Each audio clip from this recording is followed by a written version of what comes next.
Olá a todos, meu nome é Amanda e eu, juntamente com a Karen, nós vamos falar um pouco sobre a sintomatologia e a importância do potássio.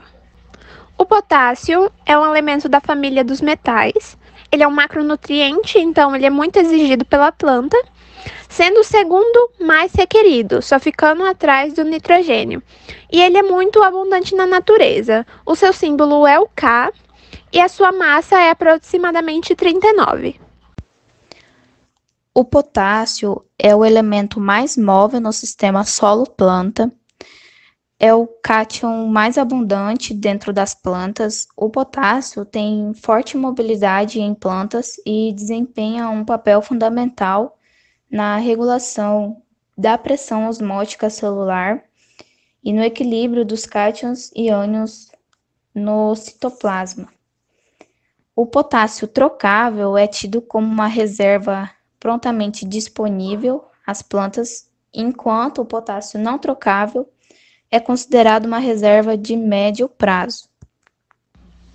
Apesar de não fazer parte de nenhum composto orgânico dentro da planta, o potássio ele exerce várias funções dentro dela.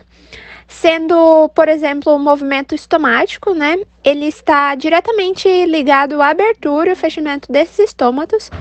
Também ele está interligado na absorção de água pelas plantas, né? Devido à diferença do potencial hídrico que é causada pela perda de água. Ele também é muito importante na fotossíntese, porque ele está interligado com a síntese da enzima rubisco, que é a principal enzima responsável pela fixação de carbono na fotossíntese, e também na translocação de sintetizados, que é a seiva elaborada, como é muito conhecida. E também o potássio, ele tem a função de ser ativador de mais de 60 enzimas dentro da planta. Absorção. O potássio é absorvido principalmente durante o estágio de crescimento vegetativo, sendo absorvido na solução do solo na forma iônica de K+. A sua absorção é afetada por altas concentrações de cálcio e magnésio. O potássio mais utilizado é na forma de cloreto de potássio e nitrato de potássio, que são utilizados como os fertilizantes. Já no próximo slide, a forma em que o potássio entra em contato com as raízes das plantas é por meio de difusão. Quando o potássio vai entrar dentro da célula, ou seja, atravessar a membrana, ele tem o seu transporte sendo passivo, pois ele está a favor do potencial eletroquímico. Então, ele respeitando esse gradiente eletroquímico, né, o soluto, ele atravessa a membrana plasmática sem utilizar energia. Então, ele não gasta ATP para esse transporte. Assimilação e redistribuição. O potássio ele é móvel, consegue se mobilizar do floema e no xilema e assimila na parte aérea, podendo ser mobilizados ou não.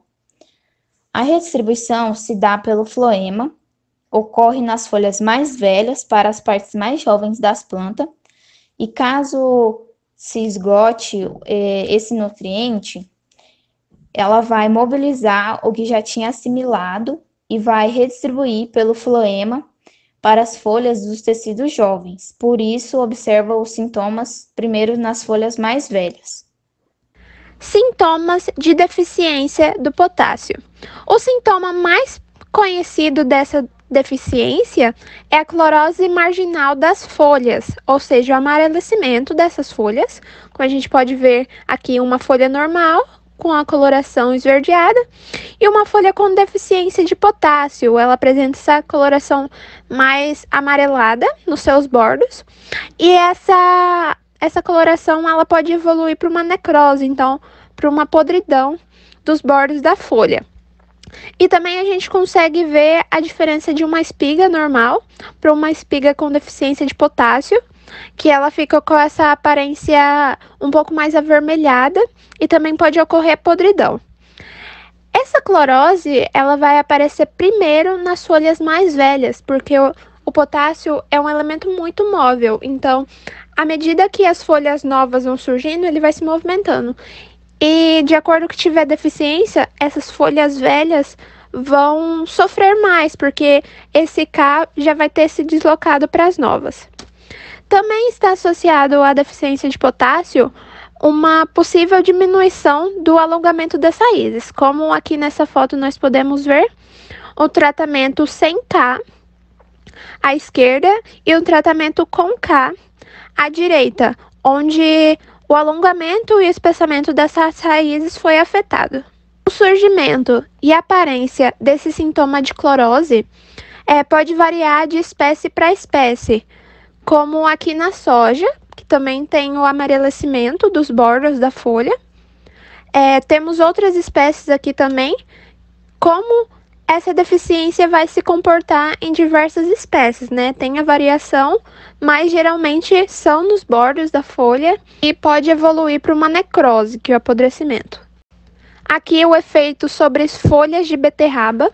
Podemos observar que essa clorose ela se inicia nos bordos, mas também preenche mais espaço na folha. Também temos o apodrecimento das partes de interesse comercial, que podem ser tubérculos ou frutos. Aqui temos a batata, que é um sintoma muito comum de deficiência de potássio na batata, é que pode ser uma batata menor e, por exemplo, depois que você corta a batata, depois de algumas horas, ela tem essa aparência de podre, essa aparência mais escurecida.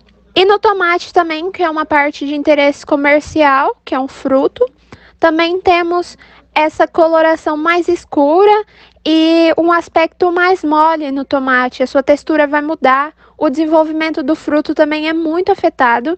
À esquerda temos frutos saudáveis e à direita temos diversos tomates que foram afetados pela deficiência de potássio e como isso afetou seu desenvolvimento. Diversos estudos indicam que plantas com deficiência de potássio desde a idade jovem ou desde o plantio provavelmente terão uma diminuição produtiva, mesmo se a adubação corretiva for feita futuramente. Então, é muito importante que a adubação de potássio seja suprida desde o momento que a planta é pequena, desde o seu estabelecimento. Também temos uma redução do porte, né, porque afeta o desenvolvimento, uma aparência de murcha na planta, porque o potássio é responsável pela abertura e fechamento dos estômatos, né, ele participa desse processo. E também temos em específico aqui em vinícolas, em cultura de uva, que a planta se torna mais suscetível ao fungo Botrytis, porque o K também ajuda no espessamento das paredes. Então, se essa parede da planta está mais frágil, esse fungo ele ataca mais severamente. Sintomas de toxidez. O excesso de potássio raramente manifesta um sintoma típico. Esse desequilíbrio nutricional afeta a absorção dos demais nutrientes, não seguindo a lei do mínimos. Entende-se que a produção das culturas ela é limitada pelo nutriente em menor disponibilidade no solo, mesmo que os outros estejam disponíveis na quantidade adequada. Alguns nutrientes, quando absorvidos em excesso, ele pode causar o desequilíbrio e prejuízos ao metabolismo da planta, interferindo nos processos bioquímicos que ocorrem no seu interior. E com o metabolismo afetado, as funções vitais são prejudicadas e os danos podem refletir na produtividade e salinidade das plantas. O cloreto de potássio é o adubo com o maior índice salino, como observado na tabela.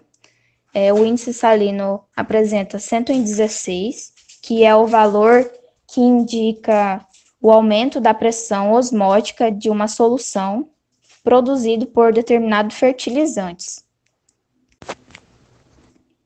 Aqui a gente tem um exemplo de um pé de morangueiro, que apresenta o estresse por salinidade, que está ocorrendo dois tipos de danos, que é o estresse osmótico, onde a planta sente como se estivesse necessitando de água, e o estresse iônico, onde os elementos em excesso causam toxidez. No primeiro caso, a planta tem dificuldade de absorver água pelas raízes e acaba adaptando rapidamente seu metabolismo para uma condição de estresse hídrico, reduzindo, né, o crescimento da parte aérea. E em casos mais extremos, a planta pode desidratar até sofrer danos mais severos. E no exemplo aí da imagem, ela está apresentando sintomas de necrose nas folhas e também frágeis e quebradiças, podendo ocorrer a morte das raízes também. Aqui algumas referências que a gente consultou durante o trabalho.